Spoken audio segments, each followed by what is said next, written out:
నాగార్జున, నిర్మాత సురేష్ బాబు మరో వివాదంలో చిక్కుకున్నారు. ఇప్పుడు ఇద్దరు కూడా జీహెచ్ఎంసీకి కట్టాల్సిన దానికన్నా చాలా తక్కువ ట్యాక్స్ కడుతున్నట్టుగా తెలుస్తోంది. దాంతో నాగార్జున చేతిలో ఉన్న అన్నపూర్ణ స్టూడియోకి సురేష్ ప్రొడక్షన్స్ ఆధ్వర్యంలోని రామానాయుడు స్టూడియోస్ కి జీహెచ్ఎంసీ నోటీసులు జారీ చేసింది. అన్నపూర్ణ స్టూడియోస్ లో 1,92,066 చదరపు అడుగుల వాణిజ్య స్థలం ఉంది. దానికి ఏడాదికి 11,52,396 రూపాయల పన్ను చెల్లించాలి. కానీ ప్రస్తుతం ఏడాదికి కేవలం 49,032 రూపాయలు మాత్రమే చెల్లిస్తోంది ఆ సంస్థ.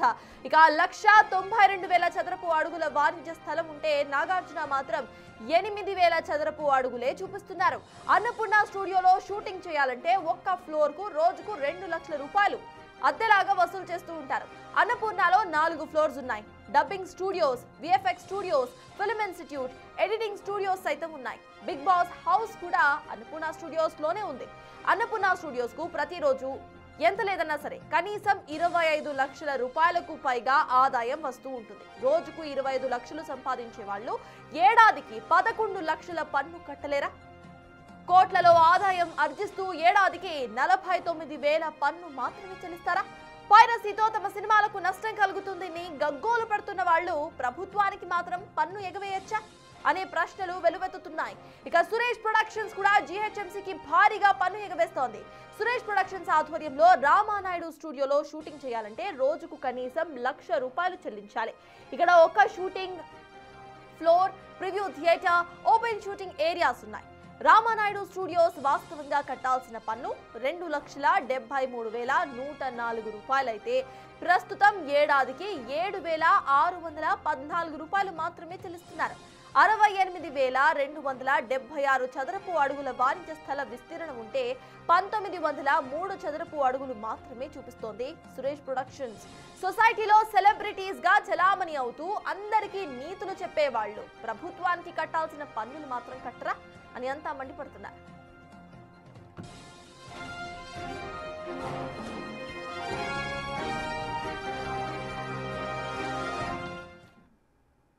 ఇదే అంశంపై పూర్తి డీటెయిల్స్ మా ఇన్పుట్ ఎడిటర్ పవన్ అందించడానికి సిద్ధంగా ఉన్నారు. పవన్, చెప్పండి, జీహెచ్ఎంసీకి కట్టాల్సిన టాక్సెస్ దగ్గర కూడా వీళ్ళు కకృతి పడుతున్నారు. మళ్ళీ ఇటు తమ మూవీస్ కి సంబంధించి పైరసీ అంటూ కూడా ఇటు పోలీసులను, గవర్నమెంట్ ను ఆశ్రయిస్తూ ఉంటారు. వీళ్ళు చేసే ఈ పనిని ఎలా చూడాలంటారు? అప్డేట్స్ ఏంటి? వాస్తవానికి సినీ నటులకు చాలామంది అభిమానులు ఉంటారు. వీళ్ళు చేసే మంచి పనులు కావచ్చు, ఇంకోటి అందరికీ ఆదర్శనీయంగా ఉండాలి.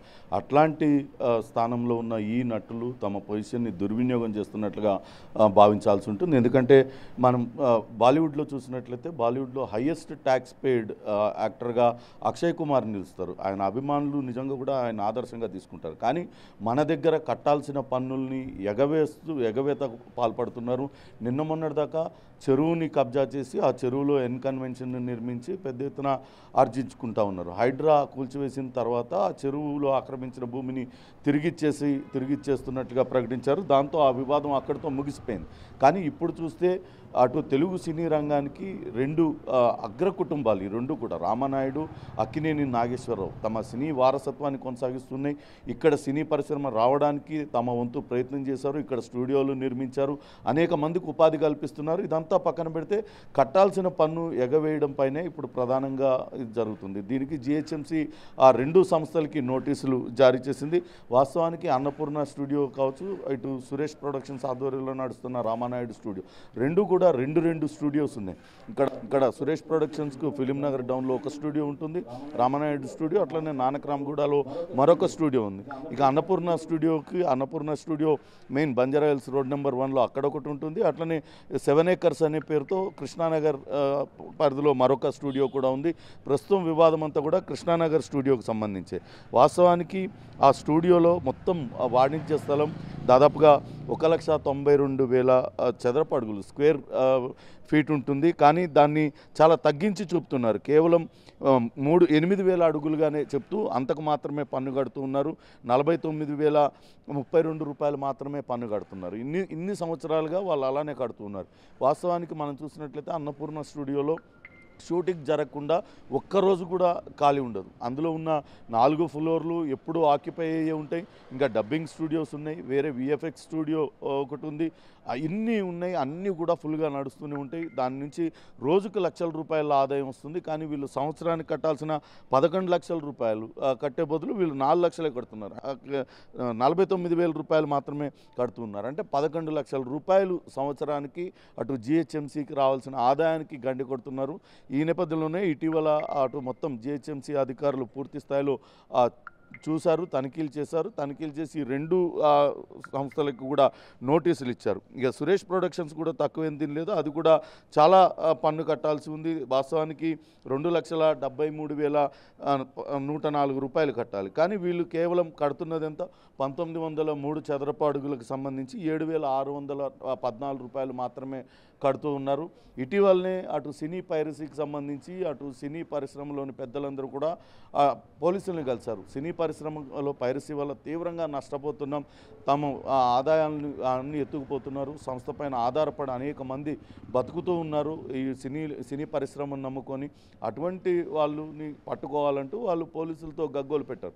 కానీ వీళ్ళు చేస్తున్నది కూడా అదే కదా అంటూ సామాన్య జనం ప్రశ్నిస్తూ ఉన్నారు. ఇప్పుడు సురేష్ ప్రొడక్షన్స్కి సంబంధించి సురేష్ కావచ్చు, వెంకటేష్, వీళ్ళ మీద ఆల్రెడీ ఒక కేసు నమోదైంది.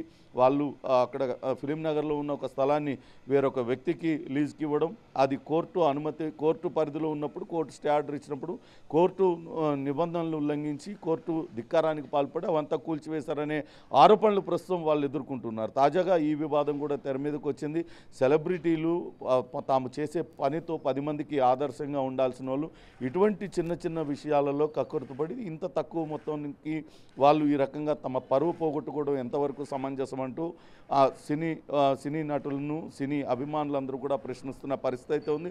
మొత్తం మీద దీనికి ఏ రకంగా పులి స్టాప్ పెడతారు, ఎన్ని రోజులుగా ఈ పన్ను ఎగవేత కార్యక్రమం కొనసాగుతుంది, లేకుంటే తిరిగి ఇప్పటిదాకా ఎగవేసిన పన్నునంతా కూడా చెల్లించి తాము జవాబుదారీగా ఉంటారా, తమకు తెలియకుండానే ఇదంతా జరిగిందని చెప్తారా అనేది కూడా వేచి చూడాలి. మొత్తం మీద అయితే అటు జిహెచ్ఎంసీ 2 స్టూడియోలకు నోటీసులు జారీ చేసింది, నోటీసులు అందుకున్నారు. వాళ్ళు ఏం సమాధానం చెప్తారనేది కూడా చూడాలి. వాస్తవానికి 7 ఎకరాలలో ఎన్ని చదరపు అడుగులు ఉంటాయి, అన్ని చదరపు అడుగులు కూడా వాణిజ్య స్థలంగానే వాడుతూ ఉన్నారు. ఇంకా యాన్మోల్ షైన్ బిగ్ బాస్ నిర్వహిస్తున్నారు, బిగ్ బాస్ ప్రొడక్షన్ హౌస్ వాళ్ళు అక్కడ బిగ్ బాస్ హౌస్కి సంబంధించి వాళ్ళు కూడా అక్కడ స్టూడియోలో కొంత ప్లేస్ని రెంట్కి తీసుకున్నారు. వాళ్ళే దాదాపుగా 2 కోట్ల రూపాయల దాకా వాళ్ళు అద్దె చెల్లిస్తున్నట్టుగా తెలుస్తుంది. ఇంత ఆదాయం ఉండి కేవలం 11 లక్షలు ఎగవేయడానికి ఎందుకు పడ్డారనే దానిపైనే అటు నెటిజన్లందరూ కూడా ప్రశ్నిస్తున్న పరిస్థితి. సర్తాజ్ పవన్, ఇటు వీళ్ళ ఆక్యుపెన్సీకి సంబంధించి రికార్డ్స్ లో సైతం తక్కువ ఆక్యుపెన్సీని చూపిస్తున్నారా? ఇఫ్ ఇన్ కేసు ఇట్లా చూపిస్తుంటే ఎటువంటి కేసెస్ అట్రాక్ట్ అయ్యే అవకాశం ఉందనుకోవాలి? అధికారులు అయితే తనిఖీలు చేస్తారు. ఆ లోపల జరిగే షూటింగ్ వివరాలను ఎప్పటికప్పుడు నమోదు చేయాల్సి ఉంటుంది. అక్కడ ముఖ్యంగా అన్నపూర్ణ స్టూడియోలో ఏ ఫ్లోర్లో షూటింగ్ నిర్వహిస్తున్నా ఆ ఫ్లోర్లలోకి ఎంటర్ కావాలంటే ఆ సంస్థ ఇచ్చే ఓటీపీని ఖచ్చితంగా చెప్పాల్సి ఉంటుంది. అంటే ఓటీపీ వస్తేనే అందులోకి ఎంట్రన్స్ ఉంటుంది. కాబట్టి ప్రతిరోజు షూటింగ్లు అవుతుంటాయి. కానీ జరిగే షూటింగ్లన్నింటినీ చెప్తున్నారా లేదా అనేది చెప్పినా చెప్పకపోయినా అది వాళ్ళ వ్యక్తిగత విషయం. కానీ ఉన్నది మొత్తం అది వాణిజ్య స్థలంగానే పరిగణించినప్పుడు ఆ మొత్తానికి పన్ను చెల్లించాల్సిన అవసరం ఉంటుంది. కానీ వీళ్ళు ఏ రకంగా ఆ వాణిజ్య స్థలాన్ని తక్కువ చేసి చూపిస్తున్నారు, మిగతా స్థలాన్నంతా ఏమని చూపిస్తున్నారు, ఈ వివరాలన్నీ కూడా తెలియాల్సి ఉంది. కానీ ఉన్న స్థలాన్ని తక్కువగా చూపించి ఆ తక్కువ స్థలానికే పన్నులు కడుతున్నారనే ఇప్పుడు జిహెచ్ఎంసీ గుర్తించింది. దానికి సంబంధించిన నోటీసులు జారీ చేసింది. దీనిపైన అటు సురేష్ ప్రొడక్షన్స్ అధినేత సురేష్, అట్లనే అన్నపూర్ణ స్టూడియోస్ నిర్వహిస్తున్న సురేఖ ఏ రకంగా స్పందిస్తారు, నాగార్జున ఏ రకంగా స్పందిస్తారు అనేది వేచి చూడాలి. ఏదైతే అటు మొన్నటిదాకా చెరువును ఆక్రమించి అందులో ఎన్కన్వెన్షన్ నిర్వహించారు, అది కూల్చివేసిన తర్వాత ఆ చెరువు ఆక్రమించిన స్థలాన్ని తిరిగి ప్రభుత్వానికి అప్పగిస్తున్నట్లుగా ప్రకటించారు. కొంతవరకు అందరూ కూడా అభినందించిన పరిస్థితి. ఇప్పుడు కూడా జరిగిన తప్పు మా వల్ల జరగలేదు, లోపల ఆఫీస్ వాళ్ళ వల్ల ఇటువంటి పొరపాటు జరిగిందంటూ మొత్తం పన్ను చెల్లించి ఆదర్శంగా నిలుస్తారా లేకుంటే ఏదైనా వంకలు చెప్తారా అని కూడా అందరూ ఆసక్తిగా ఎదురు చూస్తున్న పరిస్థితి ఉంది. సర్తాజ్. Thank you Pawan.